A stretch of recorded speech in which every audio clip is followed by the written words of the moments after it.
बहुसंख्यक लोक ईव्हीएम वर शंका घेत असताना सरकार त्यावर बंदी का घालत नाही? हे लोकशाहीच्या विरोधात नाही का? अगदी अमेरिका, जर्मनी आणि नेदरलँडने ईव्हीएम वर बंदी घातली आहे, मग भारतात का नाही? 2004 च्या अगोदर बॅलेट पेपरवर निवडणुका झाल्या, मग आता बॅलेट पेपरवर निवडणुका घ्यायला सरकार का घाबरत आहे? खरंच जर जनसामान्यांमधून ईव्हीएम वर प्रश्न उपस्थित होत असतील तर बॅलेट पेपरवर निवडणुका घ्यायला का हरकत आहे?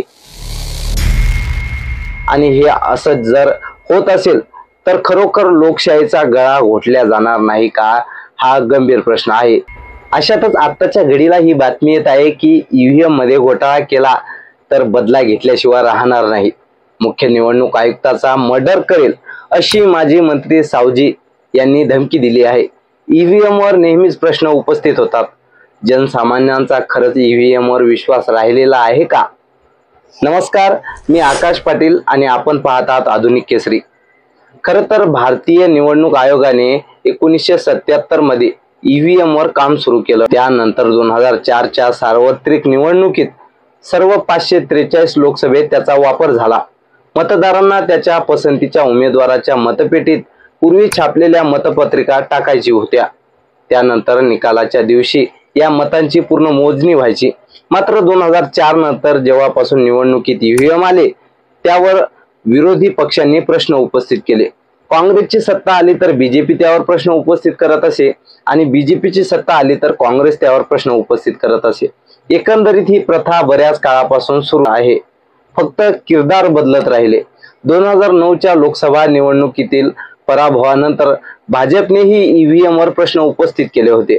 त्यावेळी भाजपचे सर्वात मोठे नेते लालकृष्ण अडवाणी यांनी याचा विरोध केला होता. ईव्हीएम हॅक होण्याची शक्यता होती.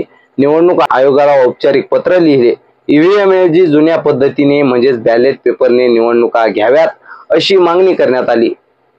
राज्यासह देशभरात पार पडलेल्या लोकसभा निवडणुकीमध्ये महाराष्ट्रात 48 पैकी 40 जागा ह्या महाविकास आघाडीला मिळणार आहेत. अशी स्थिती असताना निवडणूक आयोगाने जर ईव्हीएम मशीन मध्ये घोटाळा केला तर त्याचा बदला मी घेतल्याशिवाय राहणार नाही.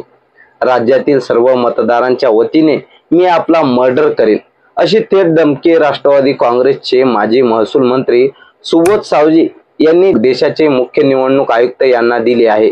या संदर्भातील पत्र थेट त्यांच्या दिल्ली कार्यालयाला पाठवले असल्याने एकच खळबळ उडाली. पत्रात त्यांनी नमूद केले आहे की लोकसभेच्या निवडणुकीत महाराष्ट्रात असलेल्या मतदारांचा कौल हा महाविकास आघाडी या पक्षांकडे आहे.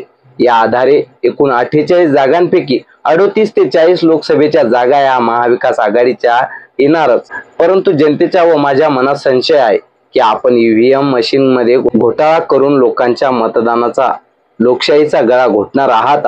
असे घडल्यास महाराष्ट्रातील मतदारांच्या वतीने या अन्यायाच्या विरोधात मी आपला गळा घोटल्याशिवाय राहणार नाही. माजी मंत्री सुबोध सावजी यांनी मुख्य निवडणूक आयुक्ताला एक पत्राद्वारे धमकी दिल्यामुळे डोणगाव पोलीस स्टेशन येथे कलम 506 भादवीनुसार गुन्हा दाखल करण्यात आला असल्याची माहिती पोलीस सूत्रांकडून मिळाली आहे.